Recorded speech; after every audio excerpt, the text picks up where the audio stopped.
Hi students, today you will complete an interaction of story elements, brainstorming, and micro-progression interactive writing activity using the myth How Odin Lost His Eye.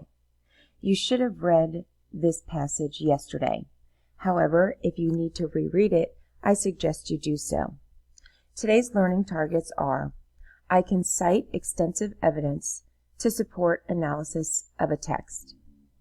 I can evaluate and summarize a complex theme and its development over the course of a text, and I can evaluate the impact of the relationships between the plot of a story and the characters.